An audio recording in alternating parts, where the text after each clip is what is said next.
회장님은 나를 사위로 삼고 싶어 하셨지만 나는 그 제안을 거절하고 나를 뒷바라지해준 가난한 여자와 결혼했다. 그런데 한 달 후 회장님이 나를 방으로 부르시더니 물었다. 자네 아내가 누구인지 아는가? 서울의 연말은 공기가 제법 쌀쌀했지만 신라호텔 연회장의 열기는 사람들의 온기와 값비싼 향수 냄새, 그리고 성공을 향한 뜨거운 야망으로 후끈 달아올라 있었다. 나는 빛나는 대리석으로 마감된 거대한 기둥 옆에 몸을 숨긴 채 잔에 담겨 넘실거리는 레드와인을 만지작거리며 복잡한 심경에 사로잡혔다. 내가 입고 있는 정장은 내 생애 가장 비싼 옷으로 아내 서연이 재봉 공장에서 일하며 한 달 월급을 꼬박 모아 사준 것이었다. 그녀는 이제 당신도 관리직이니 다른 사람들 앞에서 기죽지 않으려면 번듯하게 차려입어야 한다며 시골뜨기라고 무시당하지 말라고 신신당부했다. 나는 와인잔을 들어 한 모금 마셨다. 혀끝에 닿는 떫고 쓴맛이 서연이 매일 아침 나를 위해 끓여주는 구수한 보리차와는 너무나도 달랐다. 거대한 눈물방울처럼 샹들리에가 화려하게 늘어선 연회장을 둘러보자 나는 기이할 정도로 이질감을 느꼈다. 내 주위에는 배 나온 신사들과 화려한 드레스를 입은 사모님들이 옥수수알 만한 다이아몬드 반지를 낀 채 수천억짜리 프로젝트와 유럽 여행에 대해 떠들어대고 있었다. 그리고 나, 박지훈, 강원도 깡촌의 가난한 농부의 아들인 나는 비록 흥진그룹 영업팀장 자리까지 올랐지만 마음속으로는 여전히 남의 옷을 빌려 입은 이방인 같았다. 은은하게 흐르던 클래식 음악이 잦아들고 무대 위 사회자의 우렁찬 목소리가 울려 퍼졌다. 스포트라이트가 연회장을 훑다가 중앙에 멈춰섰다. 그곳에는 만족스러운 미소를 띤 최태식 회장이 서 있었다. 그의 곁에는 부동산 업계의 공주라 불리는 외동딸 유라가 불꽃처럼 새빨간 드레스를 입고 도도하게 서 있었다. 내외 기빈 여러분, 그리고 흥진그룹 임직원 여러분. 최 회장의 쩌렁쩌렁한 목소리가 최고급 스피커를 통해 울려 퍼졌다. 올해 우리 흥진은 기록적인 성장을 달성했습니다. 이 성공 뒤에는 젊은 인재들의 헌신이 있었습니다. 그리고 오늘 저는 아주 특별한 한 사람, 저의 든든한 오른팔을 소개하고자 합니다. 내 심장이 쿵쾅거리기 시작했다. 불길한 예감이 들었다. 최 회장은 마치 교활한 늙은 여우가 먹잇감을 바라보듯 나를 향해 시선을 고정했다. 박지훈 영업팀장, 무대 위로 올라오십시오. 우레와 같은 박수 소리가 터져나왔다. 나는 몽유병 환자처럼 무거운 발걸음을 옮겼다. 내가 최 회장 곁에 서자 그는 친근하게 내 어깨를 두드렸다. 그 손길이 납덩이처럼 무겁게 느껴졌다. 이윽고 그는 마이크를 잡고 연회장 전체를 침묵하게 만드는 한마디를 내뱉었다. 나는 박 팀장의 재능과 인품을 매우 아낍니다. 그래서 이 뜻깊은 자리를 빌려 두 가지 기쁜 소식을 전하고자 합니다. 첫째, 박 팀장은 다음 달부터 부사장으로 승진할 것입니다. 둘째, 제 외동딸 유라를 박 팀장에게 시집 보내고자 합니다. 이 흥진그룹은 머지않아 자네들의 것이 될 걸세. 연회장 전체가 경악으로 술렁였다. 이내 박수와 축하의 목소리가 천둥처럼 울려 퍼졌다. 유라는 내 옆에 서서 거만하면서도 소유욕 가득한 눈빛으로 나를 훑어보았다. 그녀는 내 팔짱을 끼며 나만 들릴 듯한 목소리로 속삭였다. 축하해요. 시궁창 쥐가 드디어 쌀독에 빠졌네. 머릿속이 아찔했다. 눈앞에 화려한 미래가 펼쳐졌다. 강남의 아파트, 외제차, 유럽 여행, 권력, 돈. 우리 가문 대대로 꿈도 꿔보지 못한 모든 것들이었다. 고개만 한번 끄덕이면 나는 하루아침에 신분 상승을 이루고 태어날 때부터 나를 짓누르던 지긋지긋한 가난에서 완전히 벗어날 수 있었다. 하지만 그 눈부신 영광 속에서 서연의 모습이 선명하게 떠올랐다. 재봉틀 바늘에 찔려 굳은 살이 박인 서연의 두 손이 떠올랐다. 비바람이 몰아치던 밤, 낡은 반지하 방 천장에서 비가 셀 때면 서연은 빗물을 받아내며 마른 자리를 나에게 내어주고 자신은 젖은 곳에서 잠을 청했다. 아침에 내가 출근해야 한다면서 끓인 라면 하나를 두고도 서연은 국물만 마시고 면은 전부 내게 덜어주었다. 당신이라도 든든히 먹어야 힘내서 일하지. 가난은 사람을 초라하게 만들지만 의리는 사람을 위대하게 만든다. 서연은 단순한 아내가 아니었다. 그녀는 내 은인이자 내 살과 피였다. 그녀는 자신의 가장 빛나는 청춘을 바쳐 내 꿈을 키워주었다. 만약 내가 지금 고개를 끄덕인다면 나는 세상을 다 가질 수 있을 것이다. 하지만 나는 내 안의 인간성을 잃게 될 것이다. 나는 배신자가 되고 화려한 가면을 쓴 짐승이 될 것이다. 나는 반짝이는 구두를 내려다보고 비웃음을 머금은 유라를 쳐다본 뒤 마침내 최 회장의 눈을 똑바로 마주 보았다. 그 순간 파티의 화려함이 역겨울 정도로 유치하고 위선적으로 느껴졌다. 연회장의 공기는 내 대답을 기다리며 끈적하게 굳어졌다. 수백 개의 눈동자가 무대 위로 쏟아졌다. 질투, 선망, 그리고 의심의 눈초리들이었다. 최 회장은 여전히 미소를 띠고 있었지만 내 어깨를 짚은 그의 손에는 힘이 들어가 있었다. 처신 잘해라는 무언의 경고였다. 나는 심호흡을 하며 미친 듯이 날뛰는 심장을 진정시키려 애썼다. 나는 사회자에게서 마이크를 건네받았다. 손은 미세하게 떨렸지만 목소리는 이상할 만큼 차분하게 흘러나왔다. 회장님, 그리고 내외 귀빈 여러분, 나는 입을 열었다. 내 말 한마디 한마디를 기다리며 입을 떡 벌리고 있는 동료들을 향해 시선을 고정했다. 회장님께서 제게 베풀어 주신 믿음과 총애에 무한한 감사를 드립니다. 부사장이라는 직책은 이 업계의 누구라도 꿈꾸는 크나큰 영광입니다. 나는 잠시 말을 멈추고 마른 침을 삼켰다. 옆에 있던 유라가 슬쩍 내게 다가왔다. 진한 향수 냄새가 코를 찔렀다. 하지만 나는 이 단어에 힘을 주었다. 내 어깨 위 최 회장의 손이 돌처럼 굳어지는 것이 느껴졌다. 결혼이라는 중대사에 대해서는 정중히 거절하겠습니다. 연 회장은 물을 끼얹은 듯 조용해졌다. 천장의 에어컨 소리가 들릴 정도로 무서운 침묵이었다. 최 회장의 얼굴에서 미소가 사라지고 극도의 경악과 분노가 그 자리를 대신했다. 유라는 믿을 수 없다는 듯 눈을 동그랗게 뜨고 멍하니 서 있었다. 나는 말을 이었다. 목소리는 더욱 또렷해졌고 진심이 담겨 있었다. 회장님, 그리고 여러분, 저는 시골 출신으로 서울에 빈손으로 올라와 자리를 잡았습니다. 사람들은 성공하면 친구를 바꾸고 부자가 되면 아내를 바꾼다고들 하지만 제 양심은 그것을 허락하지 않습니다. 저에게는 이미 현명한 아내가 있습니다. 그녀의 이름은 서연입니다. 우리는 같은 고향 출신으로 어릴 적부터 함께 자랐습니다.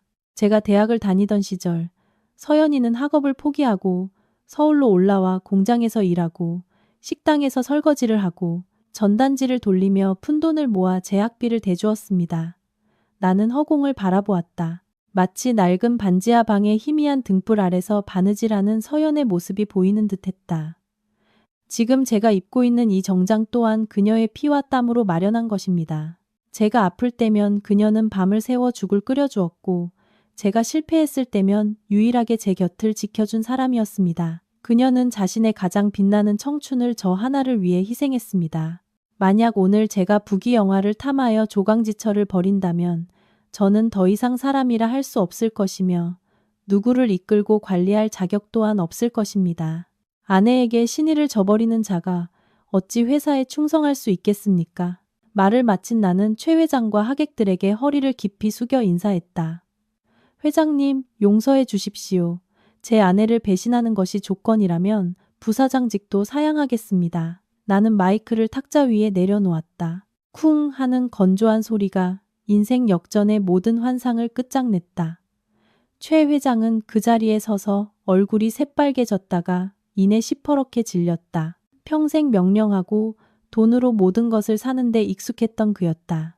아마도 일개 팀장 나부랭이에게 이렇게 대중 앞에서 찬물을 뒤집어 쓴 것은 처음이었을 것이다.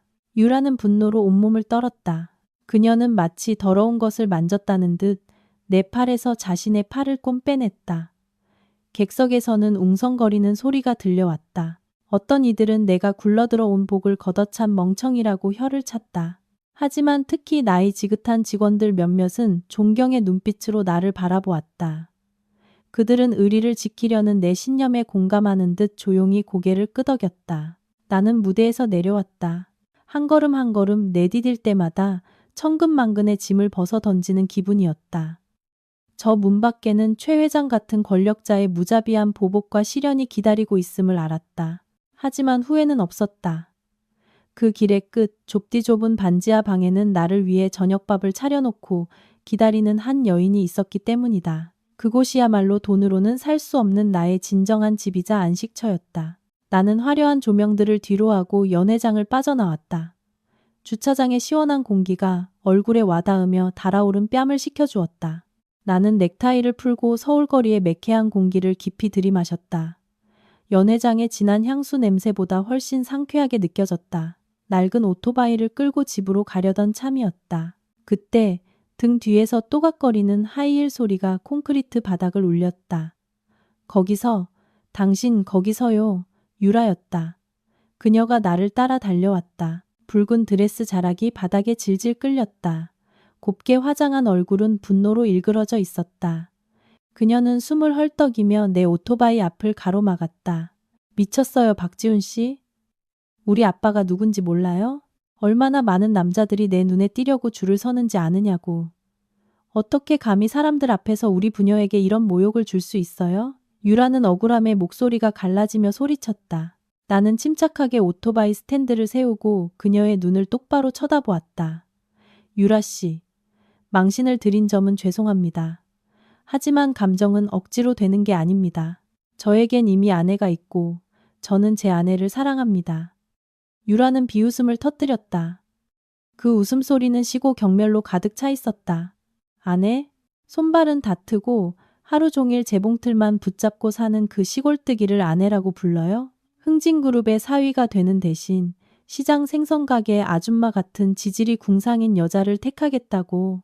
당신 정말 멍청하군요, 박지훈 씨. 사랑이 밥 먹여줘요? 아니면 그 냄새나는 반지하에서 평생 썩고 싶어요?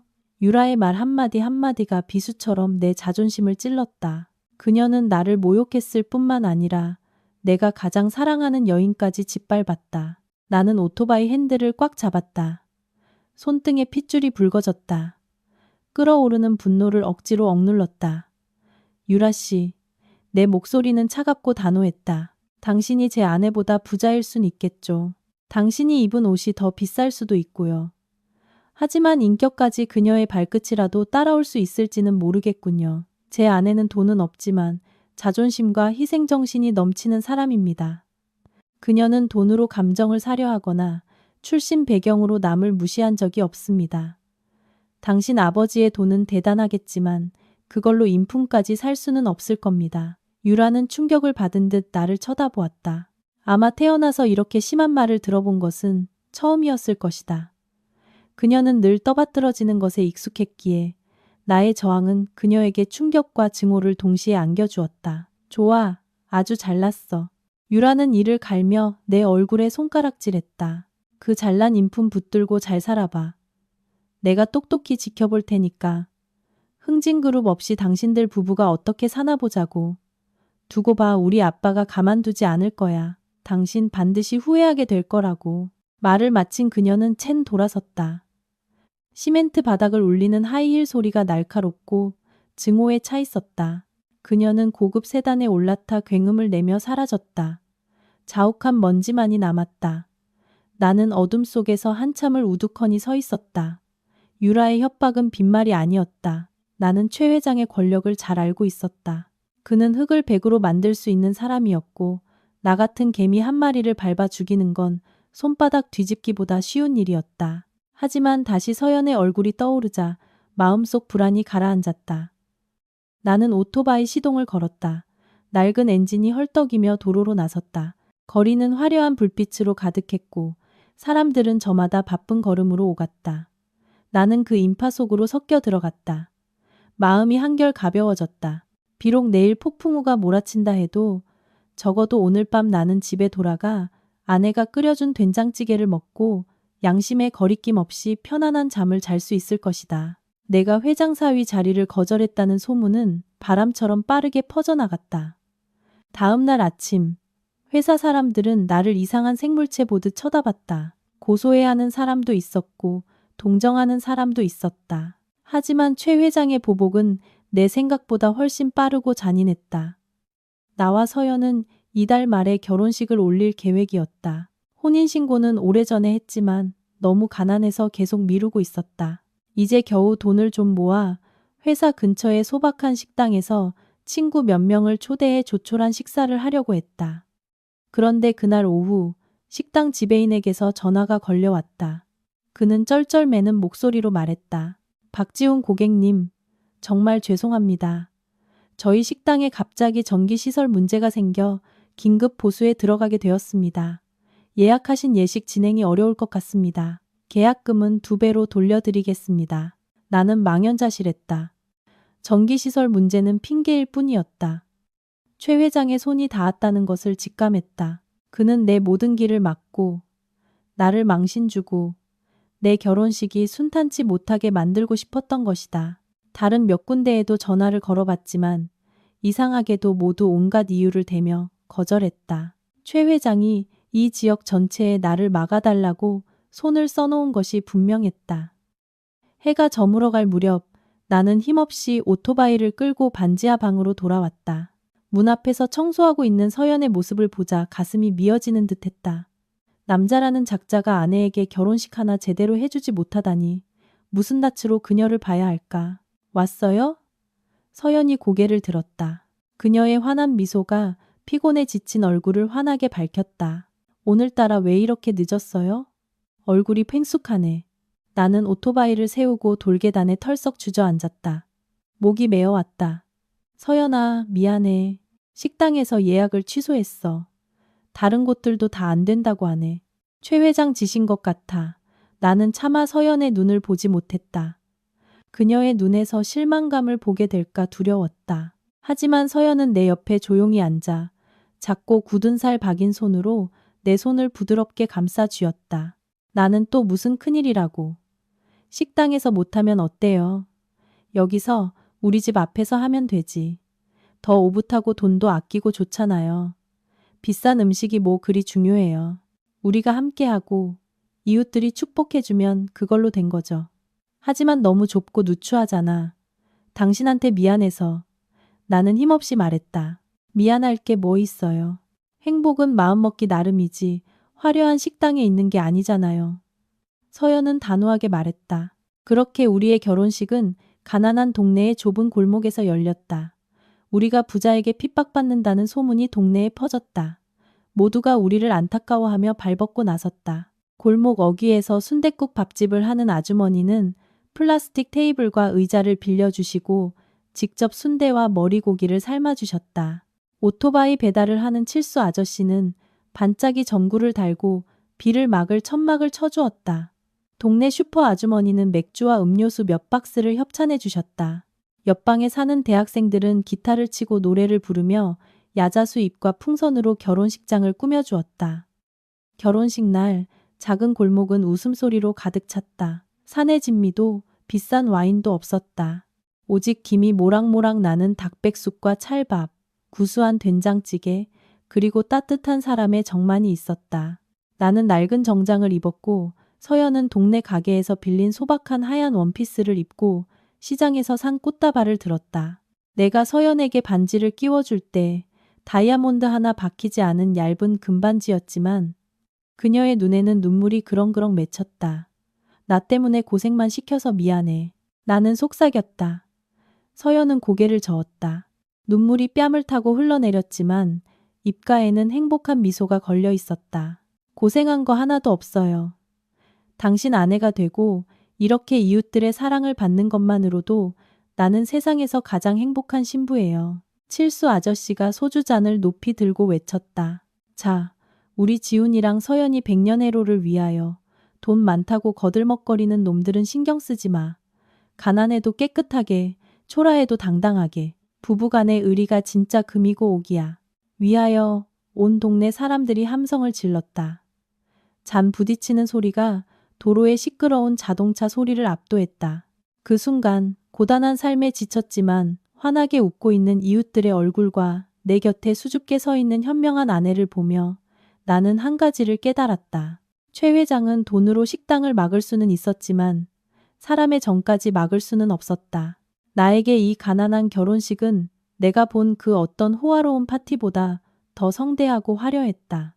그것은 우리의 행복을 지키기 위한 전쟁의 시작이었다. 힘겨운 싸움이지만 용기로 가득한 전쟁이었다. 월요일 아침, 나는 결전의 날을 맞이하는 병사의 심정으로 회사에 출근했다. 최 회장의 보복을 예상했지만 이렇게 빠르고 잔인할 줄은 몰랐다. 지난 5년간 몸담았던 영업팀 사무실에 들어서자 공기가 순간 얼어붙었다.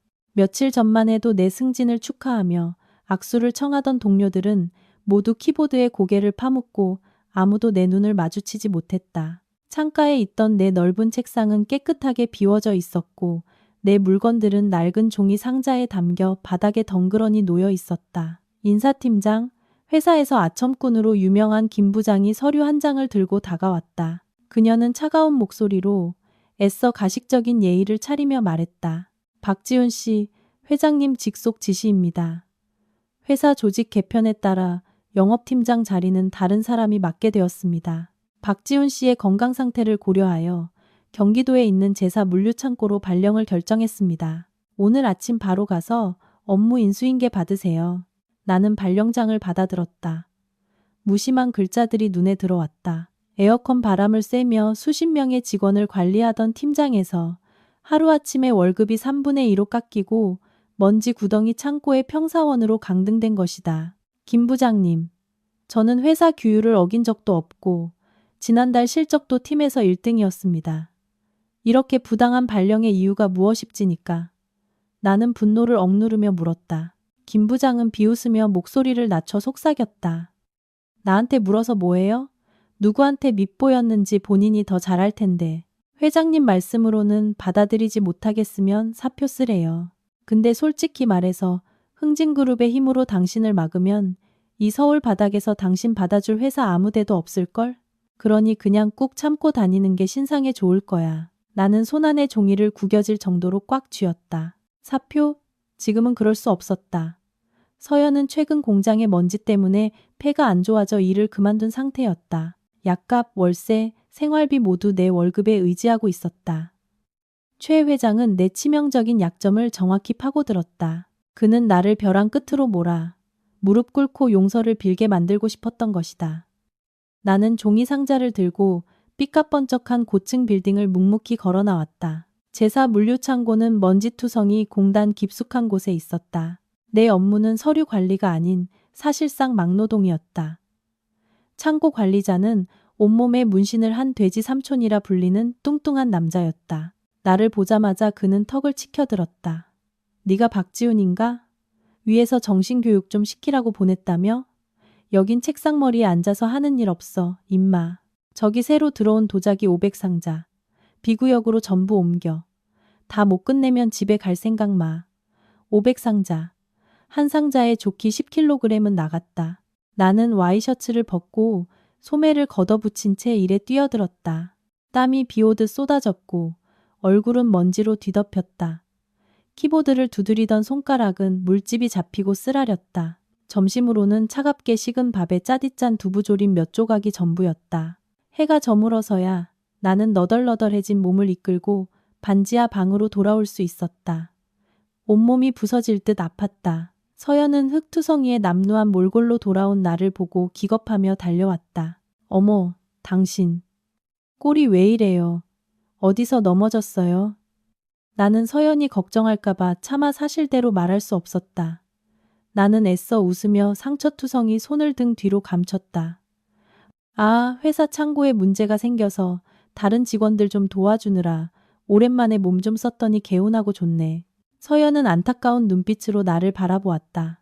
그녀는 더 이상 묻지 않고 조용히 따뜻한 물을 받아와 내 얼굴을 닦아주었다. 그날 밤 내가 허리 통증으로 끙끙 앓고 있을 때 서연은 조용히 일어나 내 어깨를 주물러 주었다. 잠결에 나는 아내의 뜨거운 눈물이 햇볕에 그을린 내 맨등 위로 떨어지는 것을 느꼈다. 최 회장의 핍박은 육체적인 고통에서 그치지 않았다.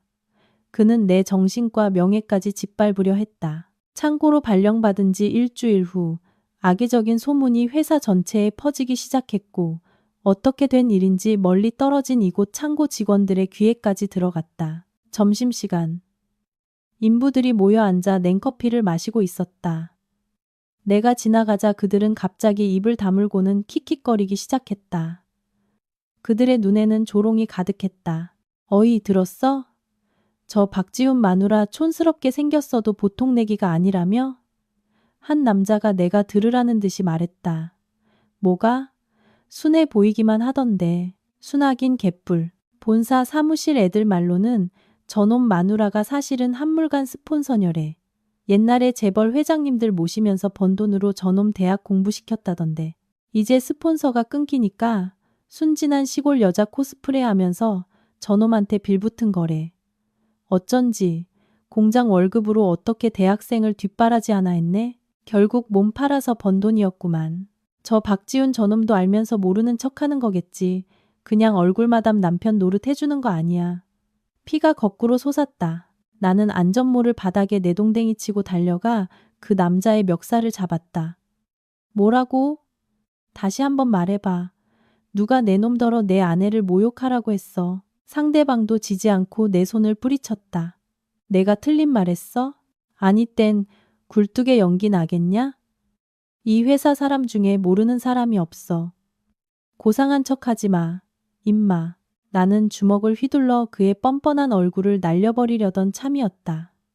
그때 돼지 삼촌이 나타나 소리쳤다. 웬 소란이야. 다들 잘리고 싶어? 박지훈, 너 사람 치려고 했어? 당장 경위 섰어. 나는 그의 멱살을 놓았다. 숨을 헐떡이며 눈이 시뻘개졌다. 이것이 함정이라는 것을 깨달았다. 만약 내가 폭력을 행사했다면 나는 즉시 해고당했을 것이다. 최 회장이 원하는 대로. 나는 분노를 삼키고 비웃는 무리를 뒤로 한 채 돌아섰다. 그날 오후 나는 평소보다 일찍 퇴근했다. 서연은 집 앞에서 나무를 다듬고 있었다. 아내의 순박하고 착한 모습을 보니 가슴이 저며왔다. 나를 위해 모든 것을 희생한 내 조강지처가 이제는 이런 더러운 누명까지 뒤집어 쓰고 있었다. 왔어요? 서연이 고개를 들어 웃었다. 아침 햇살처럼 맑은 미소였다. 나는 그녀 옆에 앉아 가녀린 손을 잡았다.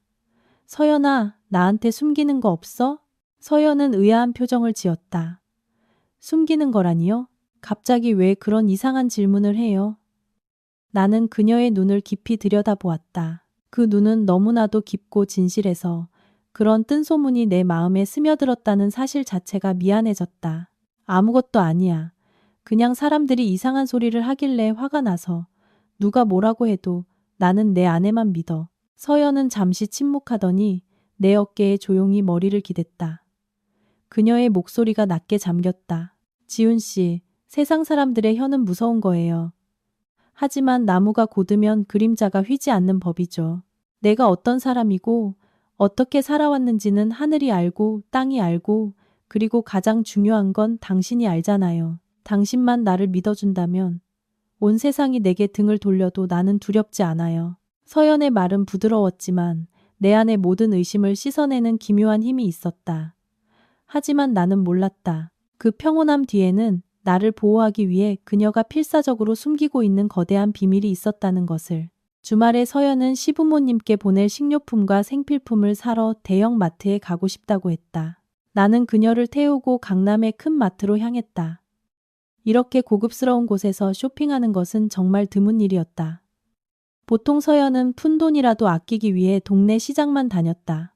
와인과 수입 식료품 코너에 들어서자 나는 서연이 전혀 주눅들지 않고 자신감 있게 걷는 것을 보았다. 시골 여자가 처음 와보는 화려한 장소에서 보이는 어색함이 전혀 없었다. 그녀는 진열대를 훑으며 날카로운 눈빛으로 상표 하나하나를 살폈다. 갑자기 와인 코너에서 시끄러운 소리가 들렸다. 한 프랑스인 부부가 젊은 직원이 자신들의 말을 이해하지 못하자 당황하며 불쾌한 기색을 보이고 있었다. 젊은 직원은 어설픈 영어로 더듬거렸고 두 손님은 실망한 표정으로 프랑스어를 쏟아내며 수천만 원짜리 레드 와인병을 가리켰다. 서연은 잠시 멈춰서서 그들을 지켜보더니 갑자기 그들에게 다가갔다. 내가 놀라서 쳐다보는 앞에서 그녀는 내가 잘못 들었나 싶을 정도로 유창하고 정확한 발음의 프랑스어로 입을 열었다. 실례합니다만 도와드릴까요? 혹시 비프 스테이크와 곁들일 2010년산 보르도 와인을 찾으시는 것 같은데요? 프랑스인 부부는 마치 구세주를 만난 듯 눈을 빛내며 돌아보았다. 그들은 중요한 사업 파트너에게 선물할 적당히 떫고 뒷맛이 깊은 와인을 찾고 있는데 직원이 디저트용 스위트 와인을 건네주었다며 불만을 토로했다. 서연은 미소를 지으며 맨 위 선반에 있던 다른 와인병을 정중하게 집어들고 설명했다. 두 분께는 이 샤토 마고가 최고의 선택일 겁니다.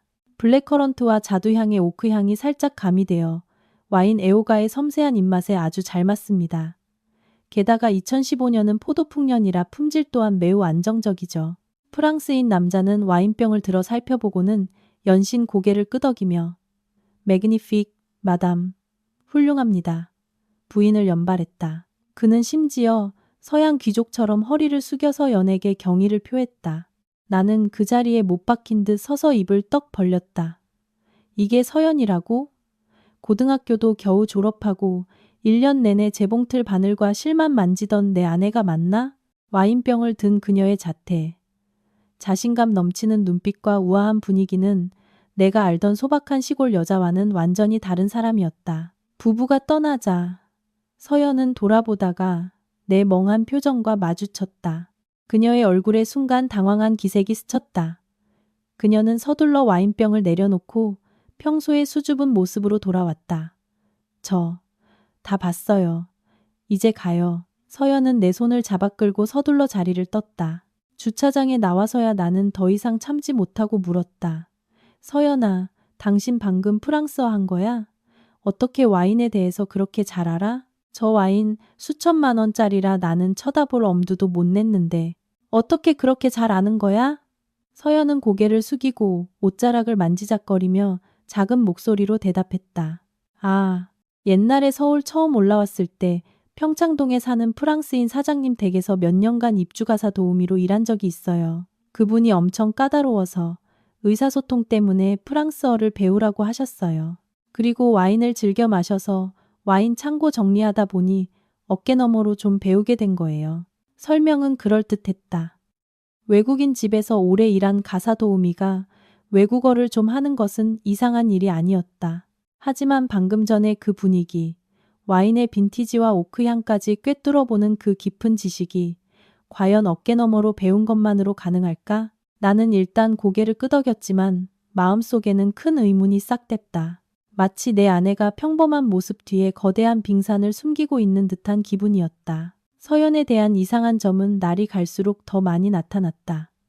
하지만 의심이 극에 달한 것은 비가 억수같이 쏟아지던 어느 날 밤이었다. 그날 서연은 퇴근길에 비를 흠뻑 맞았다. 밤이 되자 그녀는 열이 펄펄 끓기 시작했고 헛소리를 하며 정신을 차리지 못했다. 나는 황급히 물수건으로 아내의 이마를 닦아주었지만 열은 내리지 않았다. 병원을 데려가려 했지만 주머니를 뒤져보니 현금이 하나도 없었다. 월급날은 아직 멀었고 모아둔 돈은 얼마 전 어머니 댁 지붕 수리비로 보내드렸다. 문득 서연이 평소에 들고 다니던 작은 지갑이 생각났다. 가끔 시장 갈 돈을 그곳에 넣어두곤 했다. 나는 서둘러 옷걸이에 걸린 아내의 낡고 해진 가방을 뒤졌다. 가방 안에는 실과 바늘, 자투리 털실, 그리고 작은 수첩이 들어있었다. 지갑을 찾아 열어보니 달아빠진 지폐 몇 장뿐이었다. 실망하며 가방을 닫으려던 순간 손끝에 무언가 걸렸다. 가방 밑바닥 깊숙한 곳, 아주 교묘하게 꿰매져 있어 자세히 보지 않으면 모를 비밀 지퍼가 있었다. 호기심에 지퍼를 열었다. 안에는 돈 대신 카드 한 장이 들어있었다. 나는 카드를 꺼내 희미한 등불 아래 비춰보았다. 심장이 젖는 듯했다. 그것은 평범한 신용카드가 아니었다. 차가운 금속 재질의 묵직한 검은색 카드였다. 테두리는 금으로 도금되어 있었고 중앙에는 로마 병사의 형상이 정교하게 양각되어 있었다. 나는 가난했지만 이것이 무엇인지는 알 만큼의 상식은 있었다. 아메리칸 익스프레스 센츄리온 카드, 일명 블랙카드였다. 이 카드는 돈만 많다고 발급받을 수 있는 것이 아니었다. 매년 수십억 원을 쓰는 최상위 부자들에게만 은행에서 직접 초청해야 발급되는 권력의 상징이었다. 카드에는 소유자의 이름이 선명하게 새겨져 있었다. 황민서. 내 아내 이름은 김서연인데 하지만 그 아래 양각된 생년월일을 자세히 보니 아내의 생일과 정확히 일치했다. 손이 덜덜 떨려 카드를 놓칠 뻔했다. 어떻게 내 아내가 푼돈을 아끼기 위해 반찬거리 하나를 두고도 고민하던 가난한 공장 노동자가 최상류층의 상징인 이 카드를 가지고 있단 말인가. 만약 이 카드가 진짜라면 한도는 무제한이었다. 이 카드 한 장이면 이 낡은 동네 전체를, 심지어 내가 다니는 회사까지도 살 수 있을 것이다. 엄마, 안 돼요. 우리 아빠 해치지 마세요. 침대 쪽에서 들려온 서연의 잠꼬대에 나는 화들짝 놀랐다. 아내를 돌아보았다. 그녀는 얇은 이불 속에서 몸을 웅크린 채 식은땀을 뻘뻘 흘리고 있었다. 열 때문에 얼굴은 창백했지만 두 눈썹은 고통과 두려움으로 잔뜩 찌푸려져 있었다. 황민서, 아빠, 흩어진 단어들이 머릿속에서 맞춰지기 시작했다.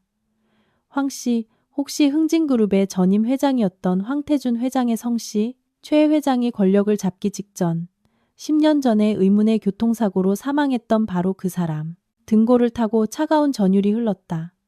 나는 서둘러 블랙카드를 비밀 주머니에 다시 넣고 지퍼를 잠근 뒤 가방을 제자리에 걸어두었다. 심장이 터져 나올 듯이 쿵쾅거렸다. 나는 침대로 돌아가 서연을 끌어안았다. 아내의 몸은 불덩이처럼 뜨거웠고 연약하기 그지없었다. 하지만 지금 그녀를 보니 사랑스러움 뿐만 아니라 어둡고 거대한 비밀의 그림자가 느껴졌다. 당신은 누구일까? 왜 저런 카드를 가지고도 이렇게 힘든 삶을 살고 있는 걸까? 그리고 잠꼬대 속에서 당신을 괴롭히는 원수는 누구일까? 그날 밤 나는 뜬 눈으로 밤을 새웠다. 창밖에서는 비가 여전히 내리고 있었다. 마치 풀리지 않은 원혼의 울음소리처럼. 나는 우리 부부의 평온한 삶이 곧 끝날 것임을 직감했다. 내 상상을 초월하는 거대한 폭풍이 바로 문 밖에서 우리를 기다리고 있었다. 비 내리던 밤, 기묘한 블랙카드를 발견하고 사흘 뒤 나는 낯선 번호로 걸려온 전화를 받았다. 수화기 너머의 목소리는 차갑고 익숙해서 소름이 돋았다. 최 회장의 비서였다. 그는 나를 만나고 싶어 했다. 회사가 아닌 이태원의 어느 골목 깊숙한 곳에 있는 은밀한 프라이빗 바에서 저녁 8시 약속 장소에 도착했다. 자욱한 시가 연기로 가득 찬 VIP 룸이었다. 흐느끼는 듯한 재즈 음악이 흘렀다. 최 회장은 호피 무늬 가죽 소파에 앉아 독한 양주잔을 돌리고 있었다. 그의 날카로운 눈빛이 덫에 걸린 사냥감을 보듯 나를 꿰뚫었다. 앉아. 그는 나를 쳐다보지도 않고 턱짓으로 말했다. 나는 그의 맞은편에 허리를 꼿꼿이 세우고 앉았다. 회장님, 여기까지 부르신 게 술 한잔 하자고 부르신 건 아닐 텐데요. 용건만 간단히 하시죠. 최 회장은 비웃었다. 계산적인 주름으로 가득 찬 얼굴이 뒤틀렸다. 그는 양복 안주머니에서 두툼한 사진 뭉치를 꺼내 내 앞 유리 테이블 위로 던졌다. 봐. 똑똑히 보라고. 내 집구석에 있는 그 조강지처라는 년이 어떤 인간인지. 나는 사진 뭉치를 집어들었다. 한 장 한 장 넘길 때마다 망치로 머리를 맞는 듯한 충격이 밀려왔다. 사진 속에는 서연이 있었다. 하지만 반지하 방에 낡은 옷을 입은 서연이 아니었다. 선글라스를 낀 채 은밀한 카페에 앉아있는 세련된 여인이었다. 첫 번째 사진에서 서연은 외국인 변호사로 보이는 남자와 악수하고 있었다. 두 번째 사진에서는 두꺼운 서류철에 서명하고 있었고 표정은 진지하고 고뇌에 차 있었다. 세 번째 사진에서는 스위스의 한 대형 은행에서 나오고 있었다. 그 은행의 로고를 알아볼 수 있었다. 그녀의 뒤에는 건장한 경호원 2명이 서 있었다. 봤나? 최 회장은 시가에 불을 붙이며 비아냥거렸다. 내 마누라, 보통 시골뜨기가 아니야. 내가 한 달 동안 탐정을 붙여서 감시했지. 만나는 놈들이 전부 악질 변호사에 잘 나가는 금융 전문가들이야. 내 생각에 실업자인 재봉사 나부랭이가 어디서 그런 인맥을 구하고 변호사 고용할 돈이 어디서 났겠어? 나는 입을 다물었다. 사진 가장자리를 꽉 쥔 손에 힘이 들어갔다. 이 사진들은 내 아내의 의심, 블랙카드, 그리고 그녀의 유창한 프랑스어와 정확히 맞아떨어졌다. 최 회장은 몸을 앞으로 숙이며 내 얼굴에 연기를 뿜었다. 그의 목소리에는 협박과 회유가 섞여 있었다. 지훈아, 잘 들어. 그 서연이란 년은 널 이용하고 있는 거야. 아주 큰일을 꾸미고 있다고. 어쩌면 내 경쟁사가 심어놓은 스파이거나 아니면 도망 중인 국제 사기꾼일지도 모르지. 넌 그냥 그 여자가 숨기 위한 위장막일 뿐이야. 그 여자 버리고 내 사위가 돼. 내가 내 모든 빚을 청산해주고 내게 걸맞은 자리를 주겠어. 그 여자 때문에 내 인생까지 진창에 빠뜨리지 마. 최 회장의 말은 독처럼 귓속으로 파고들었다. 예전의 나였다면 아마 흔들렸을지도 모른다. 하지만 열에 들떠 고통 속에서 아빠를 부르던 서연의 모습과 블랙카드에 새겨져 있던 황민서라는 이름은 내게 다른 진실을 말해주고 있었다. 최 회장은 지금 두려워하고 있었다. 그는 불안하기 때문에 우리를 이간질하려 하는 것이다. 나는 사진 뭉치를 테이블 위에 내려놓았다. 이상할 만큼 침착했다. 직원의 사생활까지 신경 써주셔서 감사합니다. 회장님. 하지만 잘못 아셨습니다. 제 아내가 무엇을 하든 누구를 만나든 저는 모두 알고 있습니다. 그녀가 어떤 사람이든. 그녀는 제가 아플 때 죽을 끓여주고 제가 공부할 수 있도록 굶주림을 참아준 여자입니다. 회장님은 돈으로 많은 것을 사실 수 있겠지만 제 아내를 향한 제 믿음까지는 사실 수 없을 겁니다. 최 회장은 주먹으로 테이블을 내리쳤다. 술잔이 넘어져 술이 쏟아졌다. 이 멍청한 놈. 죽을 날이 얼마 안 남았는데도 아직 정신을 못 차리는군. 좋아, 그년을 믿겠다니 어디 한번 둘이 같이 죽어봐라. 네가 그년을 얼마나 감싸줄 수 있는지 똑똑히 지켜보겠다. 나는 자리에서 일어나 옷깃을 바로잡고 차갑게 대답했다. 신경 꺼주십시오. 그럼 이만. 나는 발을 걸어 나왔다. 등은 식은땀으로 축축했다. 밤바람이 매섭게 얼굴을 때렸다. 나는 방금 악마에게 공식적으로 선전포고를 했다는 것을 알았다. 하지만 지금 더 중요한 것은 집으로 돌아가는 것이었다. 나는 서연의 입에서 직접 진실을 들어야 했다. 그녀를 심판하기 위해서가 아니라 그녀를 지키기 위해서. 반지하방에 도착했을 때 서연은 아직 자지 않고 있었다. 그녀는 차갑게 식어버린 밥상 옆에 앉아 불안한 눈빛으로 문 쪽을 바라보고 있었다. 내가 돌아온 것을 보고 그녀는 서둘러 일어섰다. 하지만 내 심각한 표정을 보고는 그녀는 그대로 멈춰섰다. 여자의 직감으로 무언가 잘못되었다는 것을 느낀 것이다. 나는 문을 잠그고 그녀를 침대에 앉혔다. 나는 돌려 말하지 않았다. 오늘 아침 마지막 확인을 위해 그녀의 가방에서 몰래 꺼내왔던 블랙카드를 주머니에서 꺼내 식어버린 국그릇 옆 테이블 위에 올려놓았다. 서연아, 이제 말해줘. 이 카드의 주인 황민서는 누구야? 그리고 왜 최 회장이 당신을 두려워해서 나를 불러내 당신이 변호사를 만나는 사진까지 보여주며 우리를 갈라놓으려 하는 거지? 서연은 블랙카드를 보고 얼굴이 새하얗게 질렸다. 입술이 파르르 떨리더니 눈에서 눈물이 왈칵 쏟아졌다. 그녀는 마치 잘못을 저지른 아이처럼 몸을 웅크렸다. 하지만 그 눈빛에는 오랫동안 억눌러온 극심한 고통이 담겨 있었다. 당신, 다 알아버렸군요? 서연은 흐느꼈다. 나는 아직 아무것도 몰라. 당신이 내 아내라는 것 말고는. 하지만 내가 최 회장 앞에서 당신을 믿었던 것처럼 당신도 나를 믿어줬으면 좋겠어. 나는 그녀의 차가운 손을 꽉 잡았다. 서연은 참았던 울음을 터뜨렸다. 지난 10년간 억눌러온 가슴 찢어지는 울음이었다. 그녀는 내 가슴에 얼굴을 묻고 흐느끼는 목소리로 자신의 인생을 둘러싼 비밀의 장막을 걷어내기 시작했다. 지훈 씨, 내 진짜 이름은 황민서예요. 아버지는 흥진그룹의 창업주이자 초대 회장이셨던 황태준 회장님이시고요. 나는 충격에 휩싸였다. 황태준, 10여 년 전 서울 경제계의 전설이었던 이름. 건설업의 제왕이라 불렸지만 아내와 함께 갑작스러운 교통사고로 세상을 떠난 인물. 10년 전, 서연은 목이 맨 목소리로 말을 이었다.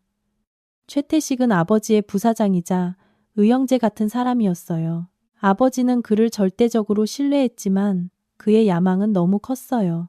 그는 외부 세력과 결탁해 장부를 조작하고 아버지를 속여 유령 계약서에 서명하게 만들어 지분을 빼돌렸어요. 아버지가 그 사실을 알아채고 그를 고발하려 하자 사고가 일어났어요. 서연은 내 손을 꽉 쥐었다. 손톱이 내 살을 파고드는 고통이 느껴졌다. 그날 밤 부모님이 타신 차가 대관령 고갯길에서 브레이크 고장으로 추락했어요. 저는 다행히 그날 열이 나서 유모 할머니와 집에 있었기 때문에 목숨을 건졌어요. 장례식이 끝나자마자 최태식은 아버지가 모든 경영권을 자신에게 넘긴다는 가짜 유언장을 내밀었어요. 집안의 재산은 모두 압류당했고 저는 낯선 남자들에게 미행과 협박을 당했어요. 유모 할머니가 그날 밤 저를 몰래 데리고 도망치셨어요. 가짜 신분증과 만약을 대비해 어머니가 스위스에 만들어 두셨던 비밀 계좌 카드만 챙겨서요. 나는 등골이 오싹해지는 것을 느꼈다. 12살의 어린 소녀가 하룻밤 사이에 부모님과 전 재산을 잃고 아버지를 죽인 원수의 추격을 피해 다른 이름으로 숨어 살아야 했다. 지난 10년간 그녀는 김서연이라는 이름으로 살며 신분을 숨기기 위해 온갖 떼진 일을 해야 했다. 흔적이 남을까봐 이 카드에 있는 돈은 단 한 푼도 쓰지 못했다. 그러다 당신을 만났어요. 서연은 눈물 젖은 눈으로 나를 올려다 보았다. 당신은 착하고 순수했어요. 당신은 오랫동안 내가 잊고 지냈던 안정감을 주었어요. 과거를 묻고 당신과 평범한 삶을 살려고 했어요. 하지만 최태식, 그가 우리를 가만두지 않았어요. 그가 당신을 해치고 벼랑 끝으로 몰아넣는 걸 더는 참을 수 없었어요. 그래서 아버지의 옛 변호사님께 다시 연락했고 이 비밀 자금을 이용해 증거를 수집하며 그를 고소할 준비를 하고 있었던 거예요. 이야기를 다 듣고 나니 내 작은 아내에 대한 안타까움과 존경심으로 가슴이 먹먹해졌다. 그녀는 너무나도 큰 짐을 짊어지고 지난 수년간 홀로 어둠과 싸우면서도 여전히 온화한 미소를 잃지 않고 나를 위해 밥을 짓고 잠자리를 돌보아 주었던 것이다. 반지하 방은 침묵에 잠겼다. 지붕 위로 떨어지는 빗소리와 밤의 깊은 한숨 소리만이 들려왔다. 나는 서연을 꽉 껴안았다. 내 모든 온기와 힘을 그녀에게 전해주고 싶었다. 왜 나한테 더 일찍 말하지 않았어? 혼자서 그렇게 힘든 시간을 보냈는데 지치지도 않았어? 나는 그녀의 헝클어진 머리카락을 쓰다듬으며 속삭였다. 서연은 내 어깨에 얼굴을 묻었다. 무서웠어요. 내가 부잣집 딸이고 이런 끔찍한 원한을 품고 있다는 걸 알면 당신이 겁을 먹고 날 떠날까봐, 당신까지 위험에 빠뜨릴까봐 무서웠어요. 우리의 상대는 너무 강해요. 돈도 권력도 심지어 조폭까지 손에 쥐고 있어요. 나는 눈물로 젖은 서연의 얼굴을 들어 그녀의 깊고 검은 눈동자를 들여다보았다. 서연아, 나는 내 남편이야. 부부는 기쁨도 슬픔도 함께하는 거야. 내가 어려울 때 당신이 날 버리지 않았는데 이제 당신이 힘들다고 내가 당신을 버리면 난 사람도 아니지.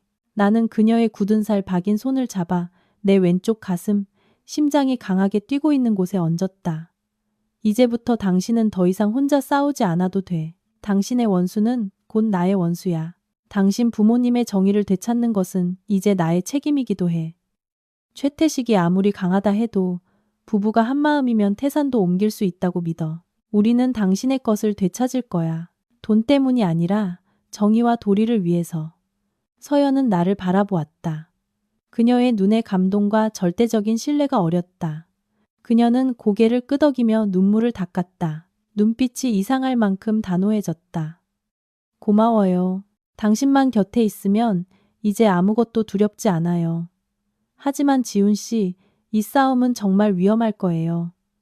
최태식이 이미 나를 의심하고 있어요. 우리는 더 빨리 움직여야 해요. 어떻게 하면 되지?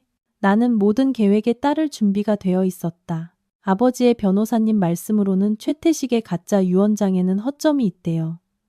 하지만 사건을 뒤집으려면 아버지의 비밀 장부를 찾아야 해요.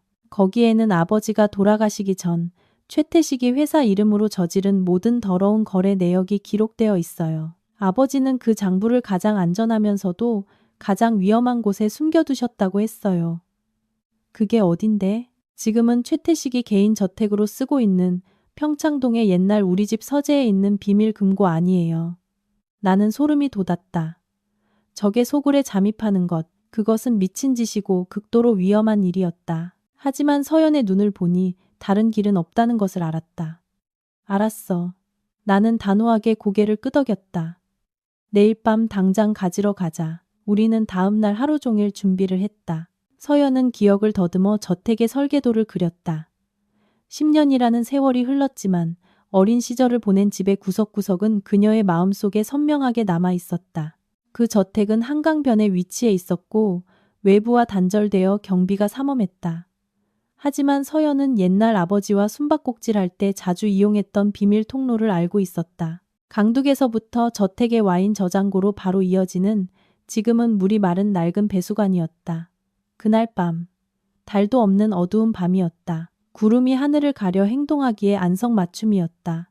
우리는 검은 옷을 입고 마스크를 쓴 채 손전등과 간단한 자물쇠 따는 도구를 챙겼다. 택시를 타고 평창동 근처까지 간 뒤 갈대가 무성한 강둑을 따라 걸었다. 진흙 냄새가 코를 찔렀다. 심장이 터질 듯이 뛰었다. 처음 고백하던 순간보다 더 떨렸다. 저기 입구가 있어요. 서연이 덤불로 가려진 배수관 입구를 가리켰다.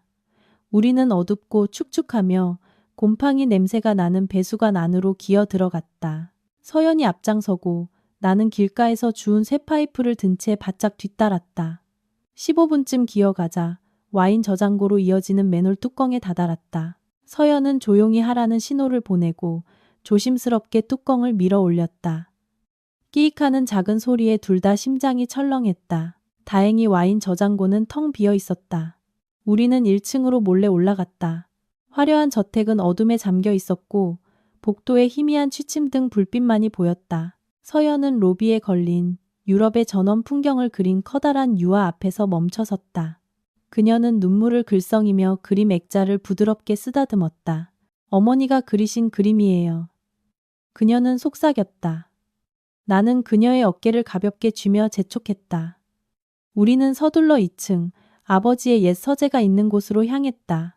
계단을 오르던 중 갑자기 정원에서 개 짖는 소리가 들리고 경비원의 순찰하는 발소리가 들려왔다.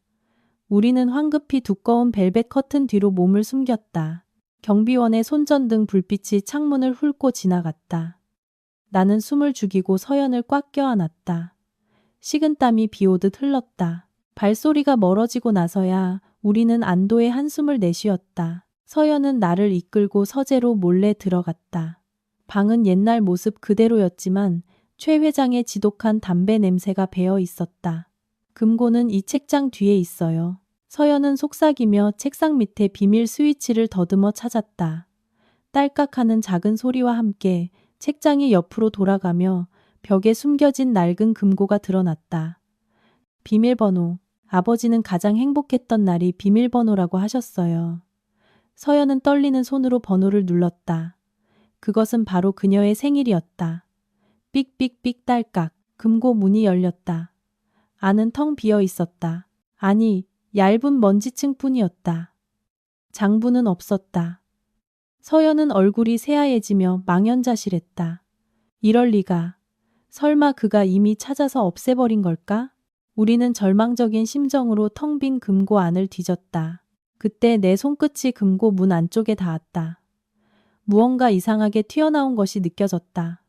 손전등을 비춰보았다. 같은 색 페인트로 칠해진 테이프로 교묘하게 가려진 아주 작은 틈이 있었다. 손톱으로 테이프를 떼어내자 작은 열쇠 하나가 내 손바닥 위로 떨어졌다. 그리고 그 옆에는 누군가 급하게 뾰족한 것으로 새긴 듯한 작은 글씨가 있었다. 사랑하는 딸에게 만약 이걸 읽게 된다면 김 기사님을 찾아가거라. 그분에게 아버지의 심장이 있다. 김 기사님. 서연은 눈을 빛내며 외쳤다. 맞아요. 김 기사님은 아버지께 가장 충성스러웠던 분이에요. 사고 이후에 그분도 사라지셨어요. 저는 그분이 돌아가셨거나 배신한 줄로만 알았어요. 누구냐? 문 앞에서 굵은 목소리가 울렸다.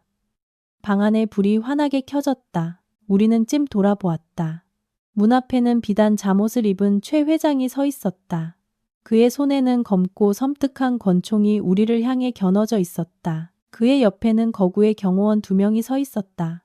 허허, 이런 한밤중에 귀한 손님들이 찾아오셨군.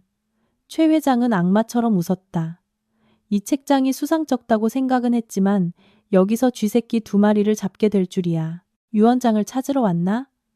아니면 증거를? 서연은 내 앞을 가로막고 서서 아버지를 죽인 원수를 당당하게 노려보았다. 최태식, 당신이 우리 아버지를 죽이고 회사를 빼앗았지. 당신은 죗값을 치르게 될 거야. 최 회장은 비웃으며 총의 안전장치를 풀었다. 죗값? 이 바닥에서 내가 곧 법이야. 내 애비를 죽였는데 내년이랑 내 서방놈 하나 더 죽이는 게 뭐 어렵겠어. 오늘 밤 너희들은 저승에서 부모님과 상봉하게 될 거다. 저놈들 깨끗하게 처리해. 두 경호원이 천천히 다가왔다. 나는 손에 쥔 쇠파이프를 꽉 잡았다. 피가 끓어올랐다. 죽음의 문이 눈앞에 열렸다. 하지만 나는 알았다. 오늘 밤 우리가 죽거나 아니면 목숨을 걸고 살 길을 열어야 한다는 것을. 내 손에는 마지막 단서, 열쇠와 김 기사라는 이름이 쥐어져 있었기 때문이다.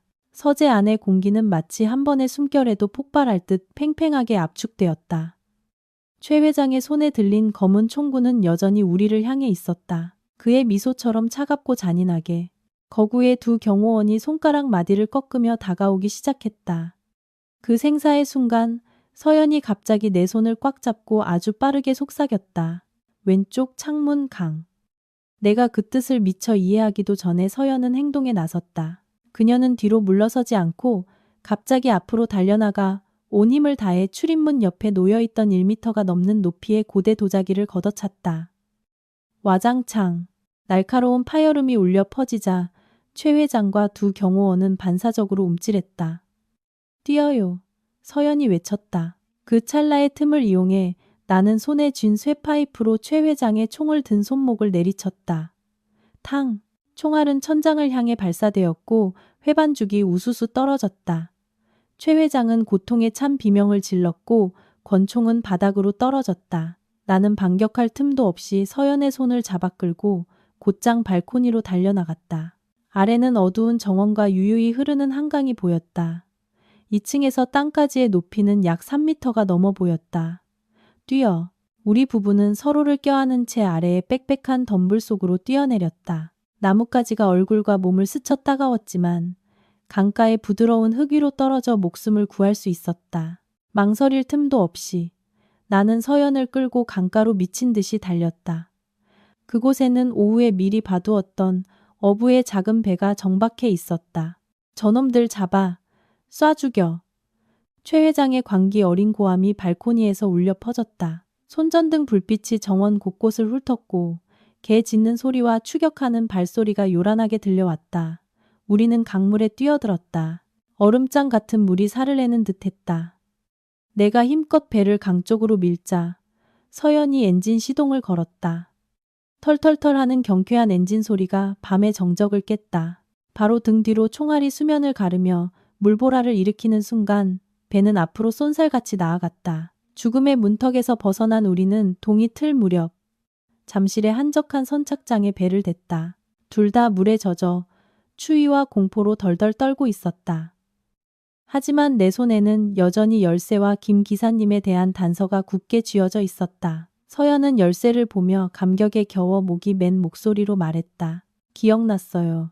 김 기사님 고향이 파주예요. 옛날에 저한테 가족들이 운영하는 목장에 대해 이야기해 주신 적이 있어요. 매복을 피해 집으로 돌아갈 수는 없었다. 우리는 남은 푼돈을 털어 그날 아침 바로 파주행 버스에 올랐다. 반나절을 수소문한 끝에 마침내 우리는 흙길 깊숙한 곳에 있는 김 기사님의 집을 찾을 수 있었다. 김 기사님은 많이 늙어 있었다. 머리는 하얗게 새었고 소에게 줄 캣집을 썰고 있었다. 서연을 본 그는 너무 놀라 손에 든 칼을 떨어뜨렸다. 아, 아가씨?